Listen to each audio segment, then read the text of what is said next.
Hi, everybody. I will be with you shortly. I need to get my Instagram going as usual, and then we'll get started with our Crushing Doubt Q&A, which is Thursdays at 6 p.m. Eastern, 3 p.m. Pacific, which I love to announce on Instagram, but it's always a delay. So sorry about that, Instagram people. Okay, here we are. Guys, welcome to Crushing Doubt's Q&A. It's 6 p.m. Eastern and 3 p.m. Pacific on Thursdays. And I'm always here to talk with you about mind-body issues, and very happy to do so. And I thought maybe I would talk just a little bit about why I do this, especially for anybody who's new here. And a huge part of it, of course, is my own personal experience. So we are here to talk about mind-body symptoms, and those are symptoms that begin with your thoughts or your feelings or whatever, and they get channeled right into the body. And this happens all the time with crying and blushing and everyday experience.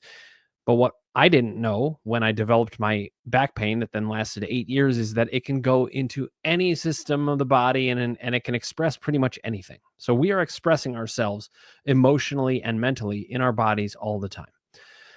And I discovered a guy named Dr. John Sarno, who most people who are coming to see me will know about very well. Dr. Sarno is my hero. His books really saved my life.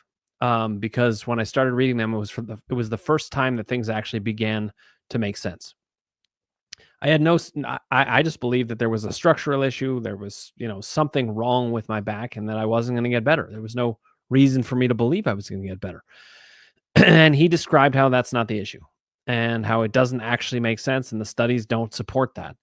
Degeneration and structural issues that seem like they'd be correlated with these symptoms really aren't. And it was very helpful to me that this came from science and logic. What I found, even as I read Dr. Sarno, though, was that there was a nugget of information that he gave that I thought was incredibly important, which is that to get better from mind-body symptoms, you have to accept the diagnosis. And that means to get to a place where you fully believe that's what's going on, and you're not worried about it being structural or anything else. But what I realized is that I had lots of questions even after reading Dr. Sarno. So I needed to get them answered. And that is why I do this Q&A, because there are people out there just like me who, and like all of you, who need to get their questions answered. And that's my goal. And we're going to talk about it through the lens of my system, which I call the column system. It really just divides mind-body experience up into 3 areas that are essentially the emotions. I call them the columns because if you divided a piece of paper into columns, that's what they'd be. The emotions column is about your feelings, and the doubt column is about your thinking, and the power column is about your relationship with yourself. That's the simplest way I can put it. And of course, I'm going to describe it in more detail as we go into these questions and understanding how these things work. These kinds of symptoms, they operate in different ways. They happen at different times. The emotions column has the onsets and upticks in symptoms. The doubt column has the seemingly chronic, and the power column has either the plateaus or just your general broad experience of your internal life with you. And so we're going to learn to recognize what moments are what in the mind-body process. Why do the symptoms behave the way they do? So let me say hi to a couple of people, and then we'll dive right into questions. Susie Cairns, good to see you here. Kathy McGee Doherty, great to see you as well. And Andrea Yee, thank you for joining us on Instagram as well. Please do let me know if you have any questions. Okay, Susan Sereno says, hi, Dan and our Crushing Doubt family. I'm always very heartwarmed by your words on that, Susan, how close we all have gotten as we work together to get everybody out of these symptoms and struggles. And, one of the reasons I do this is I want to get you all help, but everyone we help and get better becomes an advocate for this in the rest of the world. And the rest of the world needs to know about this. I wish that I had known about this when I was struggling. Okay, Andy, good to see you here as well. I see you have a question, which I will answer in a second, but let me just continue to say some highs. Lori says, hi, Dan, Rita, and the Crushing Doubt crew. So Lori saying hi to Rita, who is one of the mind-body coaches that actually trained in my system. She was a mind-body coach even before she discovered me, and then I had her on my podcast, which, by the way, we will be having new episodes up sometime in the next probably 2 months, I would say. We're working on that. Just got to get a couple things squared away. And Rita came on. She suffered from something that, the medical community calls CRPS, complex regional pain syndrome, which gets everybody very, very scared. But she recovered from it. She's a great example of the fact that we can get better from all of these things. Shelby Geyer, good to see you here as well. I see you got some questions. I will get those answered very shortly. Teresa says, hi, Dan and Crushing Doubt community. Great to see you, Teresa. And Warren Henson says, hi, Dan and everyone. Great to see you, Warren. All right, so please do let me know if you have any questions. We will start with Andy. He says, hi, Dan. When pain is low and no flare-ups, I tend to forget all the issues and column work until it flares up again. How do I remember to do column work and be in the state of my power when it's low? So Andy, I want to make sure that I follow this, but I think what you're saying is, how do I remember to do the columns work and be in a state of power when the pain is low? So this is a fantastic question. And what I like to say about any question, guys, is even if it's not your question, you can learn a lot from the exchange that happens here. And one of the things I always wish that we were just like directly on camera together, because then I could just ask Andy, wait, what did you mean by this? And he could ask me, what did you mean by that? And we would just hone in on the questions, which is actually what happens in my groups. So if you're interested in that, you can go to my website, www.crushingdoubt.com, or email me, dan@crushingdoubt.com, and we can always talk about it. But assuming I'm right, Andy, if I'm not, let's do a follow-up question. But if I'm right about what you asked, then I think this highlights something really important for people, which is so much of the time we want to just get rid of the symptoms. And of course, that's what we want. Who wants the symptoms? But what can happen for a lot of people is they find a way to get rid of the symptoms. Don't worry if you haven't, by the way. That's a doubt issue, and we'll deal with that. But if you have gotten rid of it, your doubt was low enough to do this work and do the rest of the work. And you can get the symptoms down often to nothing, or, no flare-ups. And so what Andy's saying is, well, I don't want to just live flare up to flare up and be fine the rest of the time. But then, what's the work in between? And so here's the way that I think about the columns. There's many ways to see how they relate to each other. But one of the ways that they relate to each other is just to think about, how do we use them? The emotions column is actually something that I just dip into when I need it. I really don't think about the emotions column unless I'm having some kind of symptom flare up or whatever. And by the way, when I say that, it's not just like a symptom flare like, oh, wow, really bad pain. It could be things like I sneezed. It could be I had a little itch. And I'm not saying you have to think about this all the time. If you think about it obsessively, it can get really in the way of a good time. It can get in the way of living your life. And sometimes it can even inspire doubt when you feel like you've got to keep thinking about it. Sometimes we have to let things go. So the way that I work it, Andy, is I let the emotions column be something that I just dip into. The doubt column is something that I keep, though, on at a low hum. And what do I mean by that? It's almost like I've developed a skill of being able to just live my life, not think about doubt very much, but be ready to pounce on it at any single second. Just like I'm aware of it. I'm aware of it being out there. And one of the ways that you can settle into that, Andy, is learning more about doubt, learning more about how it operates, because then you'll be able to see its flow so much better, and you won't have to do as much work to keep it on at a low hum. I hope this is making sense, but please do follow up with questions. The power column, though, is the one that you want on at full blast all the time. And that is, if you're not having a good relationship with yourself in a given moment, because remember, in the column system, the way we think about it is moment to moment thinking. You're not going to be the same at any one moment to how you are later. And so in the power column, you want to be tracking your power. You want to be understanding, when am I in power? When am I not? Why was I? Why was I not? And making adjustments. And so I think the key, Andy, is really to think about it as, watch out for doubt, just on that low hum, but really focus on power. Am I having a good relationship with me?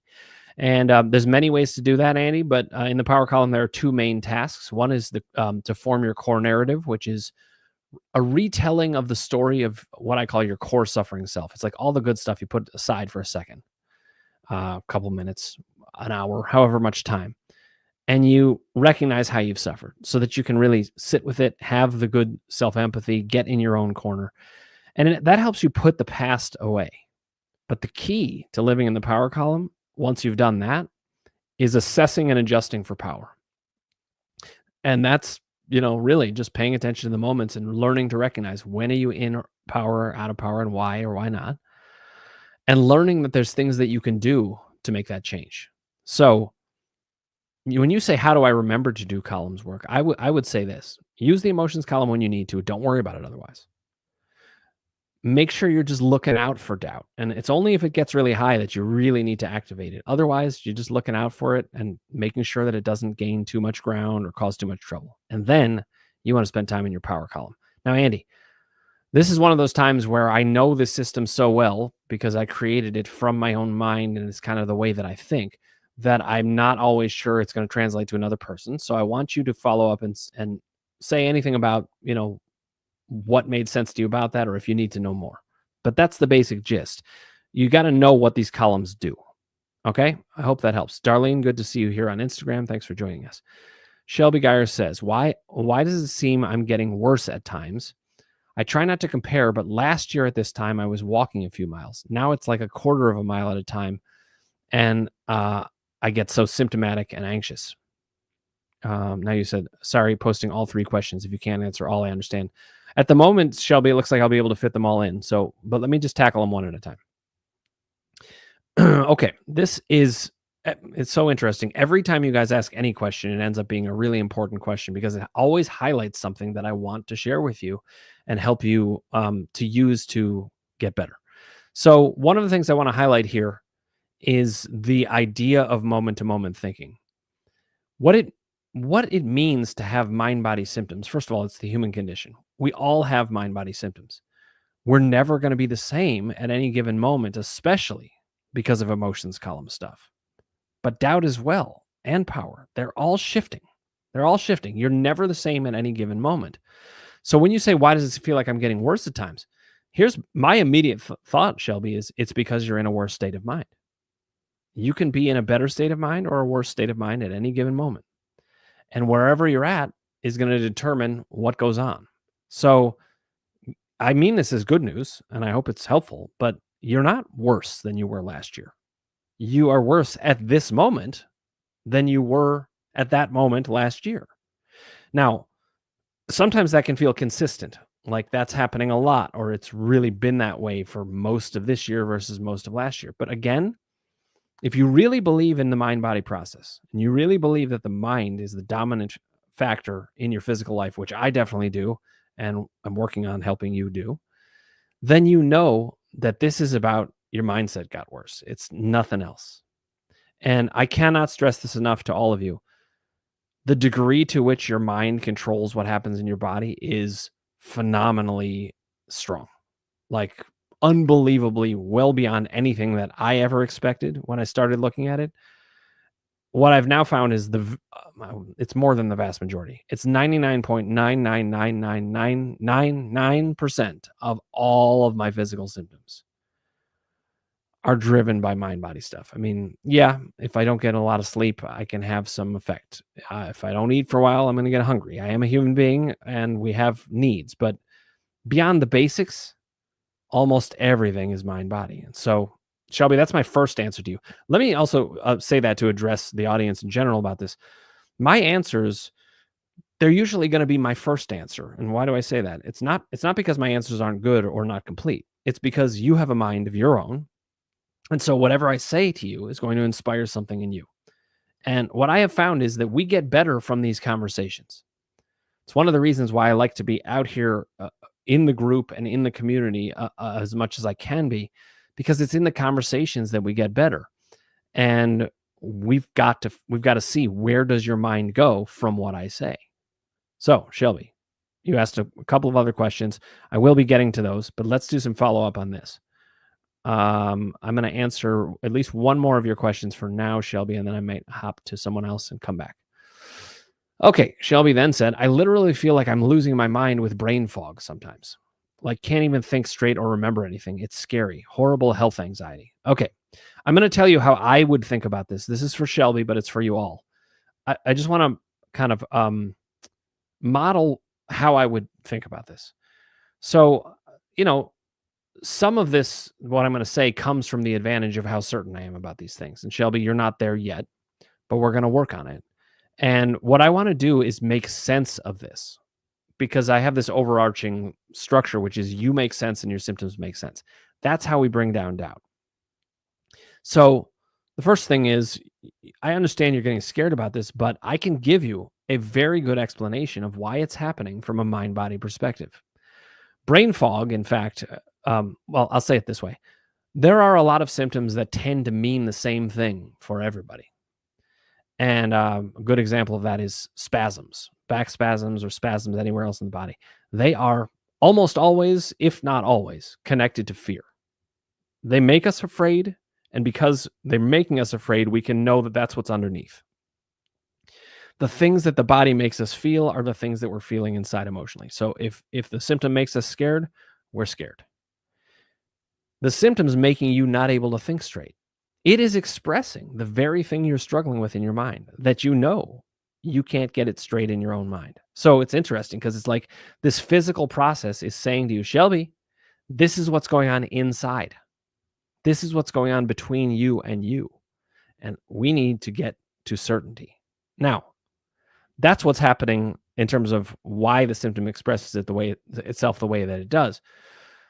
But the reason you are having these symptoms is because of what I would call trauma activation. Trauma activation is, in my words, mega doubt. It is the worst form of doubt. It's so high level. It's so upsetting. And so something has really gotten to you.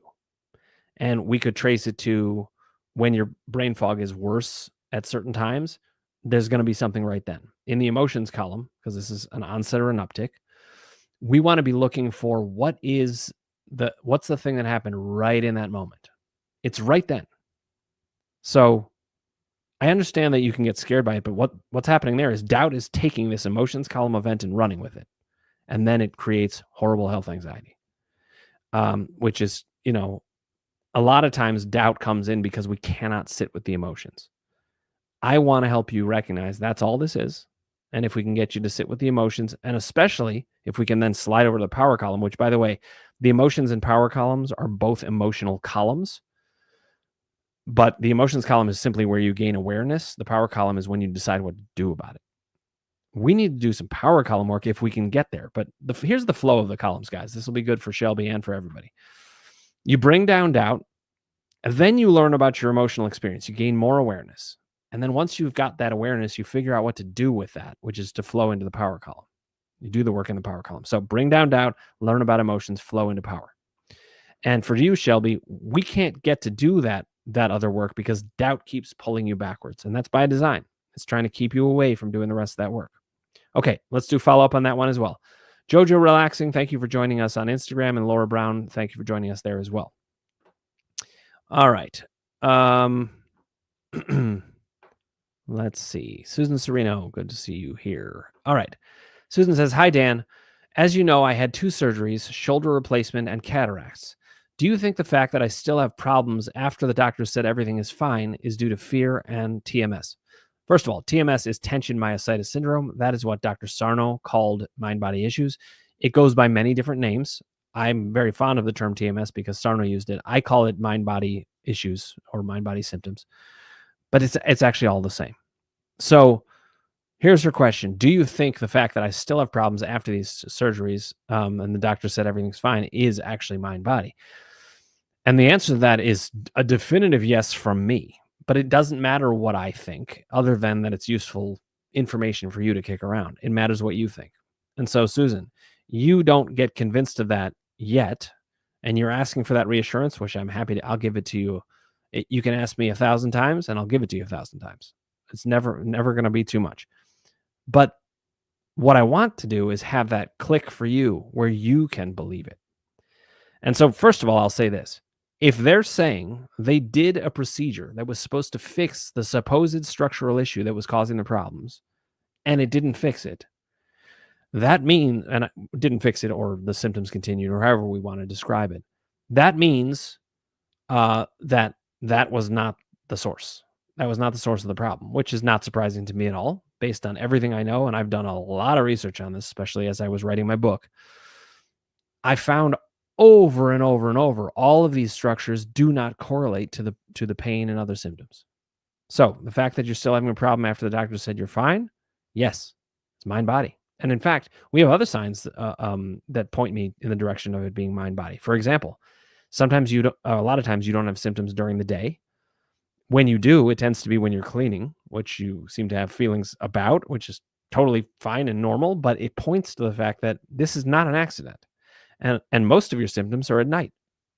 And at night, when you have night symptoms, especially when you're sleeping, but you don't have it much during the day, that's usually a sign that there's a lot of emotional turmoil going on because your dream life is expressing those symptoms. So that's my first answer to you. Yes, it is due to fear, which is the emotional form of doubt. It's just a doubt.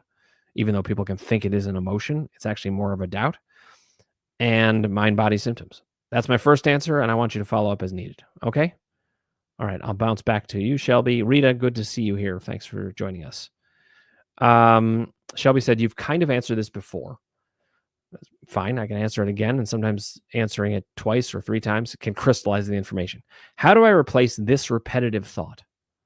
Obviously, a worn pathway, but it's delaying my healing so much. It's on replay. Now, I know what Shelby's talking about. You guys don't probably, although if you've paid attention to the Q&As, you might know. Shelby has been worried that she has MS. You do not. We've had that confirmed on multiple fronts, but on top of that, I'm convinced that the vast majority of MS, if not all cases, is a mind-body, essentially a mind-body diagnosis. It's doctors haven't known what to make of it, and so they call it this syndrome or this illness or this, whatever. And then that's how it's described, and then we get worried about it. But the reality is they're just labeling something that they don't understand. And I've seen these things over and over enough to know that virtually everything is the same thing. It's almost all this. I mean, look, there are things where you really need to go to a medical doctor.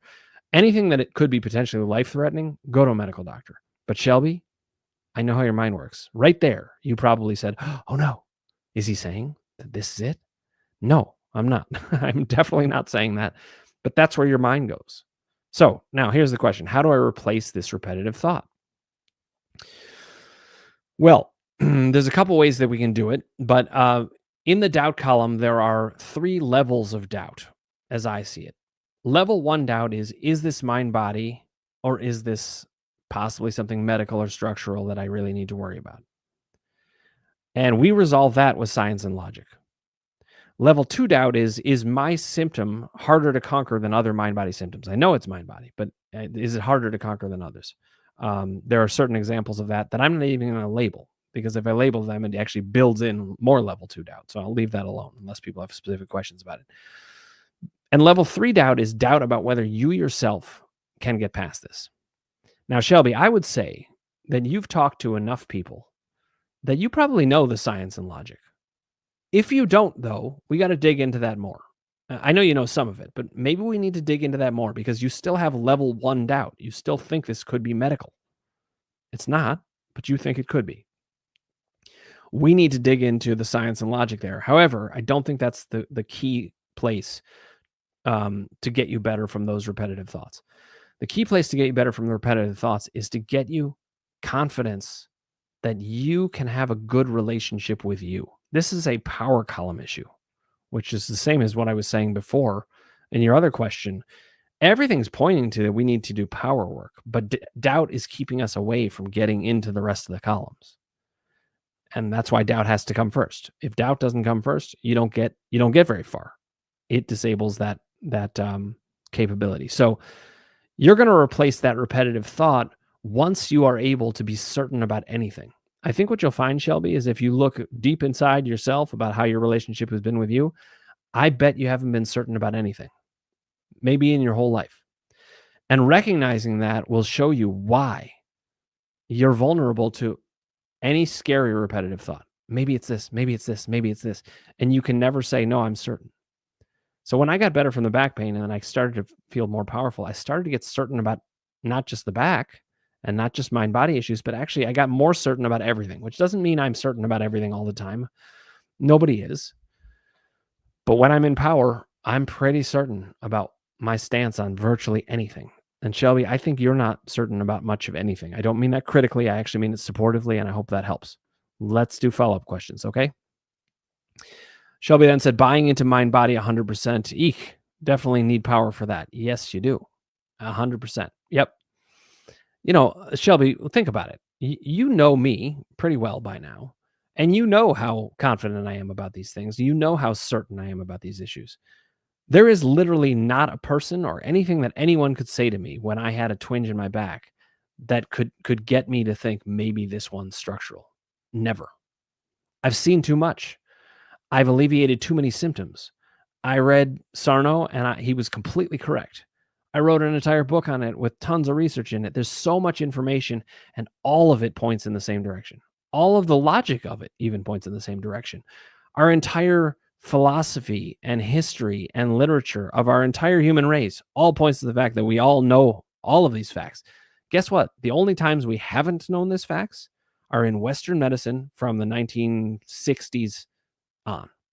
It's starting to get better, but we're talking about a 65-year window, maybe, where we've lost track of this stuff that we always knew.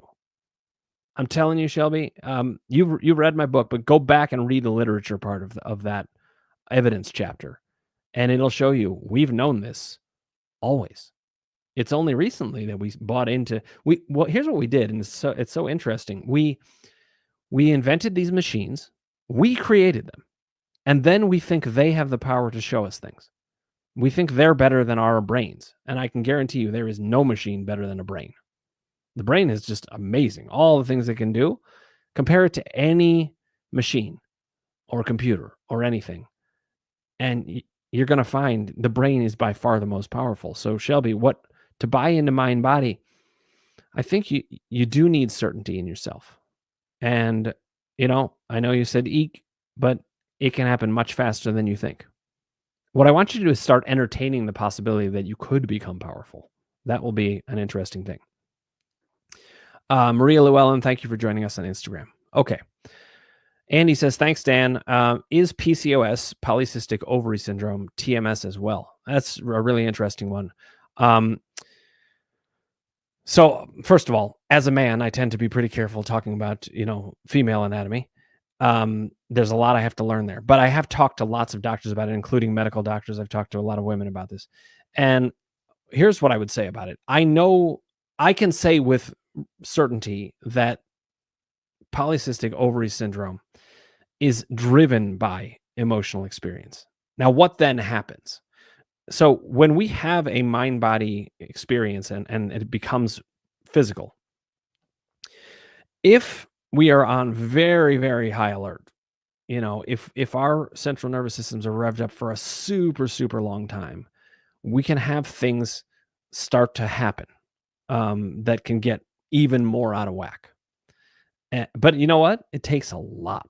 It takes a lot. And I think for polycystic ovary syndrome, my take on that is that's one of those ones that's in the camp of, okay, yes, driven by mind-body symptoms for sure, but I'd want a medical doctor to guide us in how do we treat it because, mind-body issues, especially when you have deeply unprocessed emotional trauma, like not even known about, it can really wreak havoc in the body, like at an autoimmune level. Shelby, you do not have MS.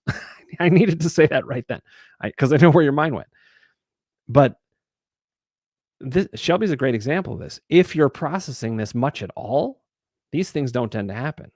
Then you tend to just have a lot of health anxiety and active symptoms, but they don't turn into something bigger.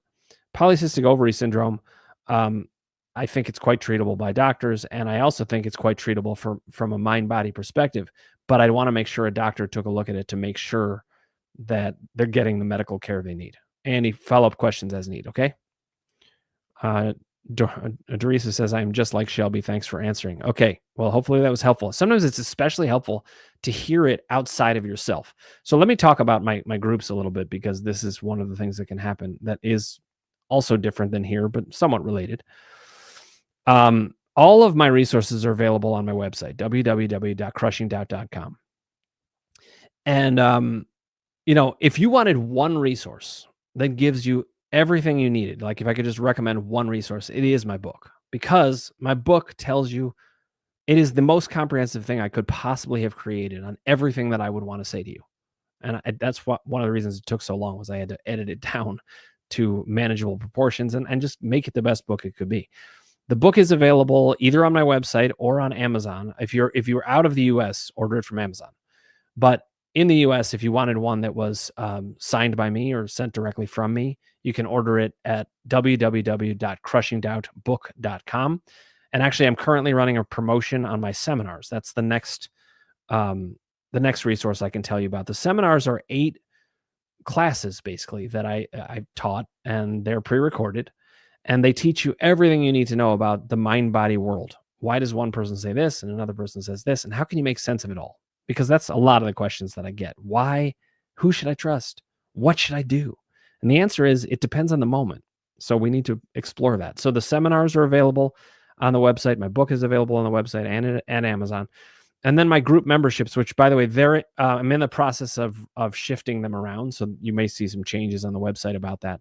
Just email me, dan@crushingdoubt.com, and we can talk about the groups. But in the groups, that's where we can talk about these things. And one of the great benefits of group, because it's a Zoom call and you can actually see faces, and you can, there's much more back and forth. So we get much further in any sitting, in any question, and you get to see it. You get to see it unfold. And then there's a huge advantage in watching it in someone else, because when you're in it with yourself, your doubt can be in the way. Your columns can need adjusting. But when you're watching somebody else, you don't have that burden so much. You could have doubt come in about things because doubt is crafty that way, but it's much easier to see. So those are some of the resources, and feel free to check them out. I hope that you do. And if you have any questions about it, let me know. Okay. For the King, it is good to see you here. I know you've been struggling. I hope that we are, that I am being a support to you. Okay. For the King says, Dr. Dan, what about being in a very unhelpful state that is your safe space and deathly afraid to move? I see where doubt plays its part, but there also is a deeply ingrained coping mechanism there. All right. Thank you for this question. So I would say, here's my way of thinking about it from a columns perspective. What you're talking about is really the power column. The power column is, before you learn to utilize it and change it, it is a description of your relationship with you. And we all have some negative interactions with ourselves, very unhelpful states that kept us safe, but don't let us move. And you said, I see where doubt plays its part, but there's this deeply ingrained coping mechanism. There is. So the flow of the system, of my column system that I mentioned, bring down doubt, learn about the emotions, and then flow into power. One of the reasons it has to go that way, you don't have to bring down doubt to 0. You just have to bring it down enough to do the emotional work. And then the emotional work happens in 2 different phases. First, the emotions column, become aware of it. Then we move into the power column and start to make some adjustments. And what I'll tell you is that process makes you feel safer within yourself already, because we're making sense of you and your symptoms. The doubt column helps you make sense of you and your symptoms. The emotions column helps you make even more sense. And then we get to a third making sense, the power column. And there is where you can see why you've been in that very unhelpful state. That's also your safe space. You'll see why. When you see why, you'll start to be able to consider, especially with my help or somebody else's help. I train a bunch of people in the column system, or even just reading the book and helping yourself. You can see why you got there, and you can start to see options for how to get out. So what you're saying is that your doubt in some ways is particularly high because you think it's going to be very hard to change what goes on in me in that power column. And that's part of the reason that the power column chapters in my book and the work that I do can be so particularly helpful. In fact, I have a power column group that's all people whose doubt is pretty low. And their emotions column, they have a lot of that awareness, but they need to know how to change this. What I'm saying to you is, if you do this work, it'll be the third thing that you do in the columns. But there's a reason the columns work for anybody, and one of them is it can get here. It can get to this place where even those deeply ingrained coping mechanisms, once you understand why they were there in a very different way, you can actually make changes. I call the power column like high-speed therapy. It goes right to the source, and I've been really pleased with it. I went through over 20 years of therapy, and I got plenty of information, but nothing changed me like what happened in the power column. Now, for me, that change happened and it invented the power column. I didn't know what was happening, but when I looked at it, I was like, that's what it is. I use the power column with people to basically manufacture what happened for me, and it goes very fast. So hopefully that's the start of an answer. But again, this is a conversation. Let's keep it going. Let me know what you think, okay? All right. Maria Llewellyn says, Dan, can twitching of the muscles, pain in knees, pins and needles, numbness be mind body? I'm assuming it is because it moves around and not consistent. So the fact that it moves around and is not consistent is a very surefire sign that it is that. I have experienced every single one of the things that you've mentioned here. So have many others. They're very common mind body symptoms. So all of them can be mind body symptoms. But let me say something more generally for people to hopefully help with this, which is, the way that I think about mind-body symptoms is your body can already do all of these things. It can twitch. It can have pain. It can have pins and needles. It can have numbness. It can have all of these things and many more. It can have blurred vision. It can have dry mouth. It can make you feel physically ill, sick to your stomach. It can make you have a rash. It can do any of these things. The body can already do it. So why would the mind only be able to do, a handful of things? This is something that I'm not saying you're saying that, Maria, but I've sometimes wondered how people can really say this with a straight face and not recognize that they're missing this, which is interesting because I used to do this too. We were trained to think, yeah, the mind can do certain things. But we draw the line in weird places when the reality is it can do all of that. It can do all of it. And the fact that it moves around and isn't consistent, it's a sign that it is doing that. Okay, Maria, let me know if that helps and if you want to know more. Okay. All right. Shelby Geyer, back to you. Also struggle with how a pioneer doctor, won't call him out, but you know who, I'm sure, in Mind Body tells me my symptoms are coming from my brain and all reversible. That makes me fear something's wrong with my brain. Aha. Well, Shelby, you know that I call you a talented doubter, and many of you are talented doubters, and that comes from very good traits, like being smart or having a good imagination or being very empathic. These are things that lead to mind-body symptoms. But you're a talented doubter, and what you did is you took this good piece of information that could give you, I'm not saying it critically, by the way, Shelby, I'm saying it empathically. This is how hard it is to be you at this moment, but it's not going to stay this way. You took some good news. This isn't physical. This is coming from my brain, and it's all reversible. And then you thought, if it's coming from my brain, what if there's something wrong with my brain? Which I totally understand how you could go there. A lot of smart people will go straight there. But here's the thing. Generally speaking, there's not a whole lot wrong with people if they're just left to their own devices. Like if people would stop feeding us fear and all this disinformation, your body would just do all the things it's supposed to do. I was talking to somebody in the groups recently, and she was struggling with speech. And I was saying, you know what?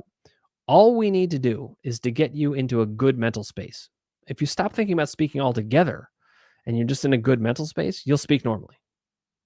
And that's how our whole bodies, our minds, and our whole system works. We are designed to be normal and in a good place. So, when this person says, that this comes from your brain and it's all reversible, another part of what they mean is if you can just get your justice, I'm not saying it's easy, but simple. If you can just get your mind to actually relax, your body would just start, and your brain would just start doing all the things it would normally do that don't cause problems.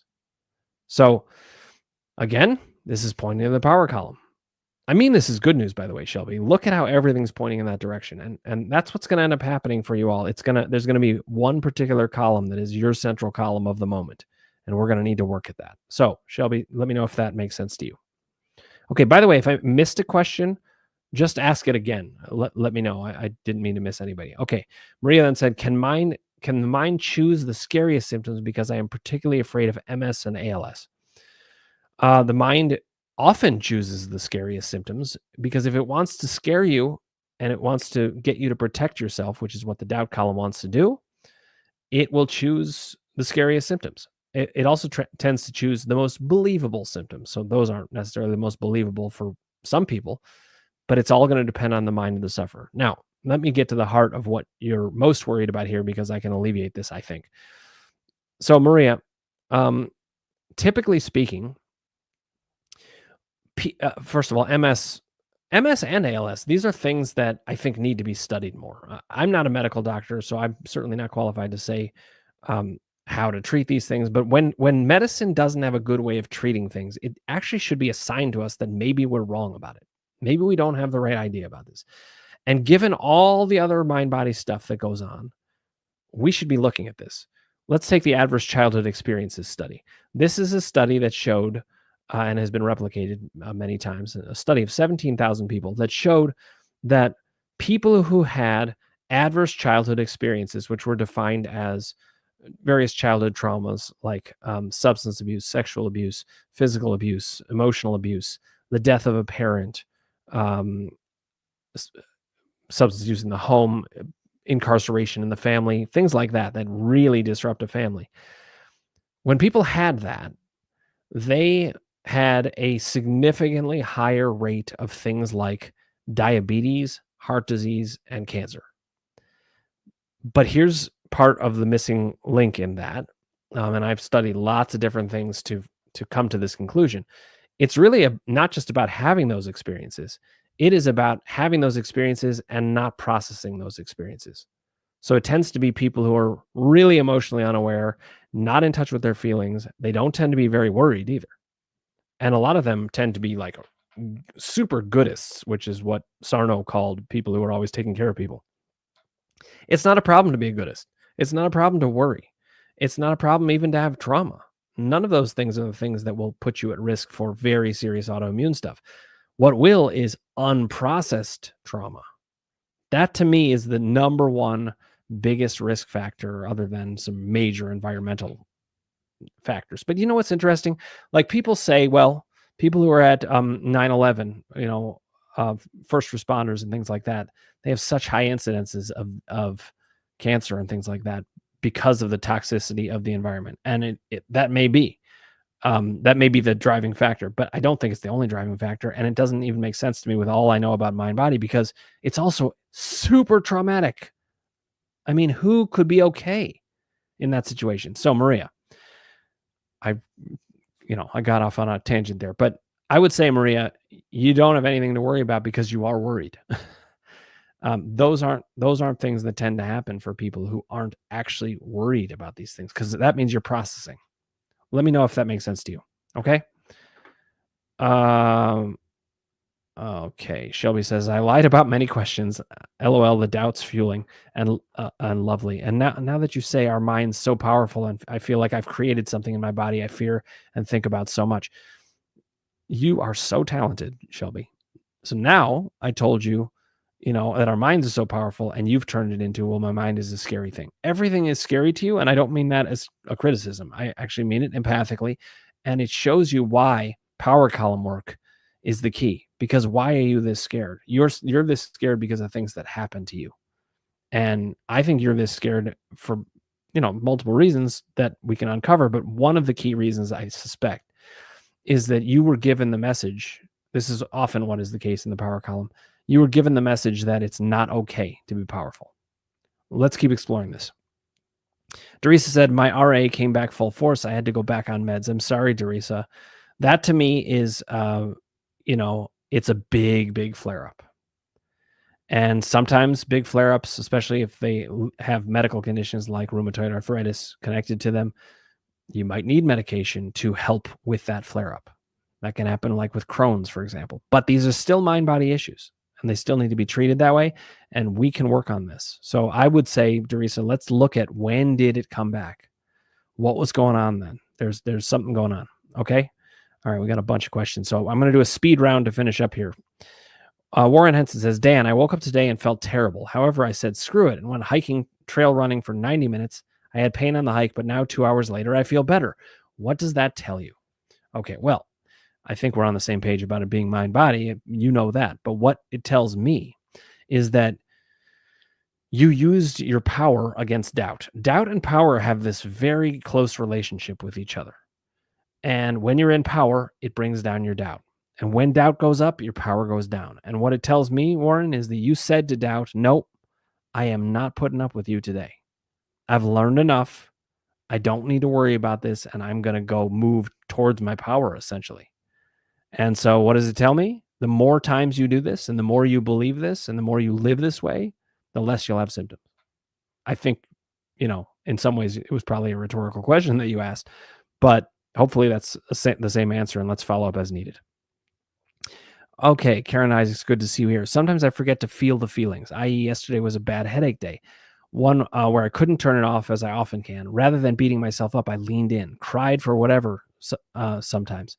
So I think what you're saying, Karen, is, and this is true for a lot of people, you can forget to have the emotions. And it's a good reminder that this is one of the reasons the column system helps. They are reminders. They're these 3 ideas that they keep reminding you. Pay attention to these. This goes back to Andy's question, actually. Like, one of the ways you can do the columns work is just do a little mini columns assessment, maybe once or twice a day. How are my columns? Well, how am I doing in them? That's another way to do it. Thank you for sharing, Karen. Okay. Oh, Andy's up next. Okay. Thanks, Dan. So when it's low, I keep doubt low on a low hum and blast in power. Is that right? Yep. And I'm asking for a friend. Yep. I figured is PCOS TMS as well. So I did answer that. Hopefully I answered it to your satisfaction or your friend's satisfaction. Let's do follow-up about it. Again, just to sum it up, yes, it is mind body. It may need to be treated medically when it gets to a certain point, just to keep things safe. But if you do the mind body work, that should just die down entirely. Okay. Karen then says, I cried for whatever. Sometimes the reason doesn't matter, but I wish I could cry before versus having a headache. Actually, Karen, that's part of the work that we want to do, is to get you so on your toes about the emotions column, so aware of it that it becomes automatic and doesn't dive into the distraction function that Sarno described, where the symptoms come in for an onset or an uptick because they don't want you to discover the emotion. This is a clear link about it, and you're right on. We want to get you to that emotion before you have the headache. I think we can do that. We can do a lot of emotions column work to recognize what is your emotional state, even when you're not having these symptoms. Because here's a good clue, Karen. Sometimes you're going to have symptoms before the symptoms that you're not thinking of as symptoms. It could be sneezing. It could be an itch. It could be a little tiny bit of tinnitus or something like that. The more attuned we get to ourselves, the more we can catch it before it develops into something bigger. But you know what? It's also helpful that we can reverse it, even if it does get there. Josephine Hardman, good to see you here. Thanks for joining us. Hi, Dan. Could you share your thoughts on nutritional deficiencies? Could symptoms ever be caused by that? I'm very deficient in iron, for example, and have a lot of symptoms, but maybe it's just TMS. So it is extremely rare for nutritional deficiencies to play any role. And it would have to be something where it's very deficient, as you said, but it would also have to follow the patterns that a medical doctor would expect it to follow. And it's got to be pretty exact, because if it's not, it's mind body all the way. There's a lot of leeway for mind body to do various things in these situations. And so my guess is that even though you're deficient in iron, unless it is following a very expected medical pathway, it's going to be mind body 100%. Now, even if it is following a pathway that you're expecting, it could still be mind body, because that's what you've been taught to expect. I would check with a doctor to make sure there's nothing that needs to be done there, or if there's supplements that are needed. But it's very, very unlikely that your symptoms are going to be caused by that. What I would do, though, Josephine, is just get a list of what doctors say are the symptoms that happen from iron deficiency and see how much of it matches up with that. I'd love to do follow-up with you. So I hope you come back maybe next week, or you can email me, dan@crushingdoubt.com. Or maybe sometime we'll work on it in groups, but I would love to talk with you about this. Okay. Teresa said, I thought I had my power, but then I lost it. Okay. Listen, we all lose power sometimes. Nobody stays in power forever. I just lost power myself, in the last couple of days. and I've gotten it back at certain points. It's been better at certain points, and it will get better, and I will get back to full power. And I even know what it's about. But Teresa, what I want to encourage you is we all are going to have ups and downs in power. The key is to understand it and to know how you can get back to it. Now, Teresa then said, now I have a fear about the side effects of meds and my ankles are still swollen and discomfort when I walk. How can I let go of the fear? Well, I think hold on. I feel like I need to start over and I'm back to 4 years ago. Okay. So that's just doubt coming in, scaring the crap out of you. And I'm sorry, Teresa, and that does suck. But you're not back to 4 years ago. You have so much more information. You have so much more expertise. You have so many more successes. And that means that when you start to turn this around, it's going to happen much faster. But the way I want you to think about it is that you're having a gigantic emotions column event, or maybe it's a power column event, but it is an emotional event that has led to this onset. And here's the thing. Even if you never get to the bottom of it, if you just trust that this is mind body and it will calm down, it will. You don't even have to do anything. So that's one potential solution. Don't even have to do anything. Just wait and know that it's mind body. But at the same time, I don't like to wait. I'm impatient that way. So I like to be able to work on something. And I think the thing you can work on is the emotional side of things. But I can promise you, this is a mind body flare up. It's not going to last. You are not back to 4 years ago. You just got really knocked out of your power. Something big must have happened. Okay. Then she said, I think I also doubt because the ankle x-ray did show some damage. If we look at the inside of anybody's body that is beyond a baby, it's going to look pretty bad. And it's going to look increasingly bad as we go because there's wear and tear, but none of it relates to what's going on. Okay. Marley Marr, thank you for joining us on Instagram. Okay, Susan then said, I completely agree with your answer, Dan. It makes perfect sense, especially with the shoulder. I think with the cataracts, it's just from fear of the surgery itself and other fears. Yeah, fear can warp every symptom that you could possibly have. All right. KR, thank you for joining us here. Can dystonia that is genetic, the disorder turned on in parent, grandparent, myself, and brother in late 40s? I assume you meant, can it be mind body in some way? I'm going to answer the question I think you're asking, and then we'll follow up as needed. So what I would say is that there's a lot of science that shows that genetic things can get upregulated or downregulated by stress and trauma. And so you can have the genetic loading for something, but have things go pretty smoothly and it just never happens. And you can have a genetic loading for something and then have something bad happen and it tends to activate that. But the good news is if you're focused on trauma and understanding your traumas and processing emotions and you know the mind body stuff, you're protected from all of that. So even if you have that genetically in your background, if you haven't developed it yet and you're doing this work, you should be very well protected from that. I hope that is helpful. And I hope I answered the right question. Okay. Ani, good to see you here. Hi, Dan. Can you talk about secondary gain? Is it a thing? Can someone get attached to their pain because it becomes part of their identity? Okay. So this is my personal take, and we'll see what people think about it. I do not believe in secondary gain. I think that I understand how people came up with that idea that, maybe they have a symptom and they want to hang on to it. I actually don't think if you looked at deep down at what people want, I don't think they ever want it. I think that people choose it sometimes because they don't think they can have better. So there could be a way in which they're choosing secondary gain at some level, but it's not because they want that. It's because they don't think they can get better. So underneath it all, I don't believe that there is secondary gain. I don't think anybody wants to have any kind of suffering. It's all about the limitations of our imagination and what we think we can do. Amir Nurhani, thank you for joining us here, my friend. Good to see you. Okay. Warren said, Dan, had to leave. Were you able to answer my question? I was able to answer your question, Warren. But I will sum it up very quickly. What does it tell me? You pushed through doubt. You pushed into power. This shows that we've got the levers to use against the symptoms. And if you just keep doing that, you're going to get better and better and better. Okay. For the King says, thank you, Dan. I feel bad. I haven't read your book yet.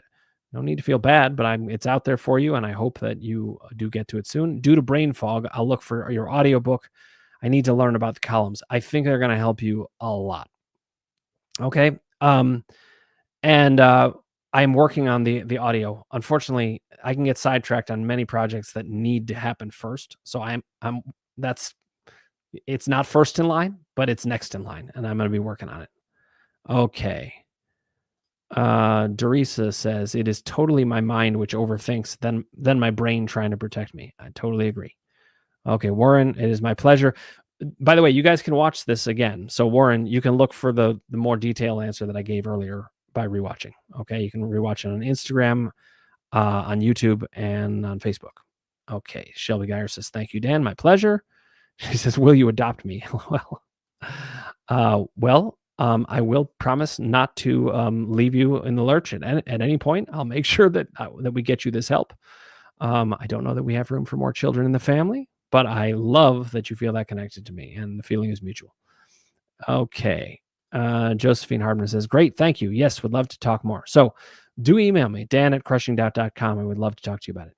Okay, Marley says, hi, Dan. Late, but made it. LOL. Good to see you here. We're not going to have time for questions because I'm going to wrap it up right here. But what you can do is you can go back and watch it on replay, and I will be here most Thursdays at this time. I will answer one more question, but Marley, glad that you did join. Hope you got some time in hearing some questions. Okay, Kara says it developed already, the dystonia. Can it go away? Or once it got turned on, in your opinion, is it mind body or something more genetic, physiological if it's 24/7? So I don't think that dystonia is something that you should not be able to get rid of, or maybe at least significantly reduce. And I would work on that assumption. You can significantly reduce it. My bet is you can probably get rid of it altogether. This is one of those ones, though, that I need to do more research on. I sometimes wish that I had the idea of going to medical school is exhausting to even think about, and I'm already exhausted in certain ways from all the work that I'm doing. But I sometimes just wish I had the full knowledge of these things. What I usually have to do is check with a mind-body doctor to find out, and I would want to do that to be responsible about it. But in my experience, so many things are things that we can get to go away. And most dystonia that I've heard about, unless it is connected to like some really, I don't know, big medical condition, can go away. And I've actually treated dystonia also. So mostly we can make it go away. Okay. Marley said, Dan, you would be an amazing medical doctor as well. Thank you, Marley. I actually feel like I am better than a lot of the medical doctors out there already. So I appreciate the compliment. Okay, Kara says, thank you. I think you can get this very much under control. I might need to hear more details to know, but I don't see why not. Okay, guys, thank you so much. It was a pleasure as always. Keep your questions coming. You need to get your questions answered. That is the thing that's going to change. Everything that's going on up here changes what happens throughout your body. So let's get those questions answered. All right. Thank you so much for watching, and I look forward to more. All right. Take care. I'll talk to you soon.